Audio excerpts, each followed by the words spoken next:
गरीब साध साध सब नेक हैं, आप अपनी ठोरे। जो सतलोक ले जावेंगे वो साधु कोई और।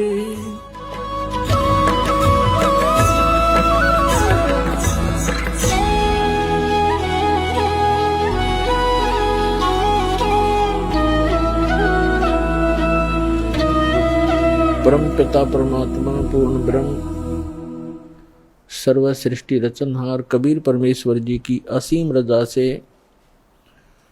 आप सभी पुण्यात्माएं सत्संग सुन रहे हैं।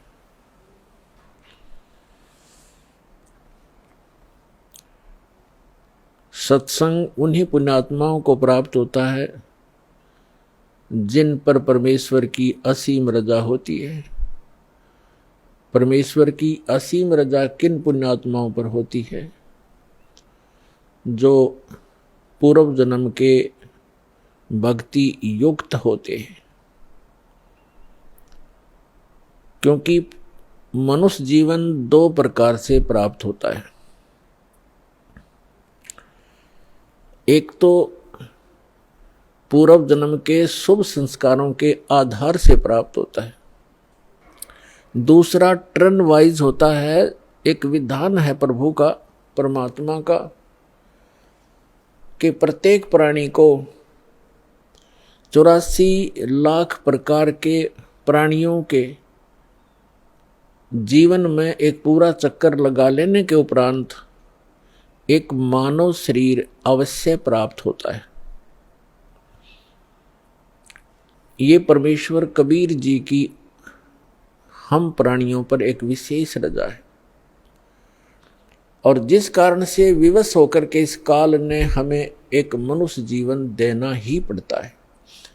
और वो मानव शरीर ही हमारे लिए एक गोल्डन चांस होता है, एक स्वर्ण अवसर होता है शुभ कर्म करने का, दान धर्म करने का और मोक्ष प्राप्त करने का। और मानव शरीर प्राप्त करके भी हम मोक्ष प्राप्ति नहीं करते तो भारी भूल है प्राणी की। उसका कारण क्या है? उसका कारण ये है कि जो मानव शरीर प्राप्त प्राणी जो पूर्व जन्म के संस्कार से मानव शरीर प्राप्त किए हुए हैं, वो परमात्मा की भक्ति के लिए अवश्य कहीं ना कहीं जुड़ जाते हैं। चाहे वो अपनी परंपरागत साधनाएं करें या कोई गुरु बना करके उसके बताए अनुसार भक्ति करें, वो भक्ति के बिना, भगवान के बिना वो रह नहीं सकते। चाहे वो दुख में सुमरन कर रहे हो, चाहे वो सुख में कर रहे हो। और दूसरी प्रकार के जो प्राणी होते हैं, टर्न वाइज, यानी नंबर 84 लाख योनियों में कष्ट उठा करके वो फिर मानव शरीर जो प्राप्त किए हुए होते हैं वो भक्ति नहीं करते। उनका स्वभाव पशुओं जैसा ही होता है, बकवाद करना, शराब पीना, मांस खाना, झगड़े करना, बेमतलब किसी के साथ खसना, जैसे पशु जा करके दूसरे को बेमतलब टक्कर मार देते हैं, झगड़े बढ़ जाते हैं। तो वो प्राणी उस टाइप के ही झगड़े करवाते हैं। शांति प्रिय घर में भी वो आग लगा देते हैं। तो जो पुण्यात्माएं परमात्मा के लिए लगी हुई हैं और वो साधना गलत कर रहे हैं, श्रीमद् भगवत गीता अध्याय नंबर 16 के श्लोक नंबर 23 और 24 में प्रमाण है कि शास्त्र विधि को त्याग कर जो मनमाना आचरण करते हैं, मनमानी पूजाएं करते हैं, जो शास्त्रों में प्रमाणित नहीं है, वो साधनाएं करते हैं, उनको न तो कोई सुख प्राप्त होता है, न कोई सिद्धि प्राप्त होती है, और न ही उनकी परम गति होती है। अर्थात व्यर्थ, यूजलेस है वो साधनाएं। जो साधक शास्त्र विधि त्याग कर, चाहे वो स्वयं साधना कर रहे हैं या किसी नकली डुप्लीकेट गुरु बनाकर वो उनके बताए अनुसार शास्त्र विरुद्ध साधना कर रहे हैं, तो वो अपना जीवन नाश कर रहे हैं।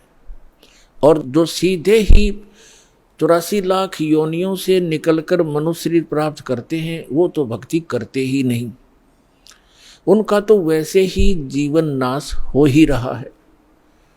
तो इसके लिए सत्संग की आवश्यकता पड़ती है, और सत्संग का अर्थ होता है यथार्थ अध्यात्म ज्ञान, और यथार्थ अध्यात्म ज्ञान केवल परमात्मा ही बता सकता है।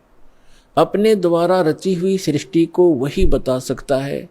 अन्य चाहे कोई ऋषि है, महर्षि है या देव है, वो केवल अटकलबाजी ही लगा सकता है। जैसे साइंटिस्ट हैं, ये पहले देव आत्माएं थी, उस शरीर को भोग कर ये मनुष्य शरीर में आ गए हैं। अब ये जो ट्राई कर रहे हैं, ये केवल अटकलबाजी ही लगा सकते हैं, परमात्मा के विधान को ये जान नहीं सकते। ठीक इसी प्रकार जो ऋषि महर्षियों ने साधनाएं की, अभ्यास किए, मेडिटेशन हठ योग किए, उनको जैसी उपलब्धि हुई, जैसे आजकल साइंटिस्ट ट्राई कर रहे हैं, ऐसे ही ऋषियों ने ट्राई किया था। तो वो भी सिर पटक कर बैठ गए, उनको कुछ हासिल नहीं हुआ। अंत में ऊट पटांग व्याख्या बना करके सब मानव को संतुष्ट कर दिया। इसी प्रकार ये साइंटिस्ट कुछ दिनों में अपना जो निष्कर्ष है निकाल कर फाइनल कर देंगे, पर परमात्मा के विधान को परमात्मा ही बता सकता है, जीव नहीं जान सकता। तो वो परमात्मा अपने विधान और सत्संग को सुनाने के लिए स्वयं ही आते हैं। ये हमारे सदग्रंथ भी प्रमाणित करते हैं, क्योंकि जैसे पवित्र वेद है, ये गॉड गिवन स्पिरिचुअल नॉलेज है, परमात्मा का दिया हुआ अध्यात्म ज्ञान है, चारों वेद। और पांचवा वेद नष्ट कर दिया गया यहाँ के स्वामी द्वारा। यहाँ का स्वामी कौन है? वो ब्रह्म है, जिसको ज्योत स्वरूपी निरंजन अर्थात काल भी कहते हैं। इसको ये डर बना रहता है कि कहीं मेरे अंतर्गत जितने भी ये प्राणी फंसे हुए हैं, इनको परमात्मा का वास्तविक ज्ञान ना हो जाए। यदि इनको वास्तविक ज्ञान हो गया और जो सुख में सथल है, सत्यलोक अविनाशी परमात्मा का जो शाश्वत स्थान है, जहाँ कोई दुख नहीं, वहाँ वृद्धावस्था और मृत्यु नहीं, इसको डर बना रहता है कि यदि इनको उस स्थान का पता लग गया तो यहाँ कोई नहीं रहेगा। जिस कारण से ये कुछ पुण्य आत्मा होती हैं, उनको यहाँ भेज देता है, उनको गुरु पद प्राप्त करवा देता है। फिर वो शास्त्र विरुद्ध साधना बता के पूरे मानव मात्र को भ्रमित कर देते हैं। उसके लिए परमात्मा आते हैं।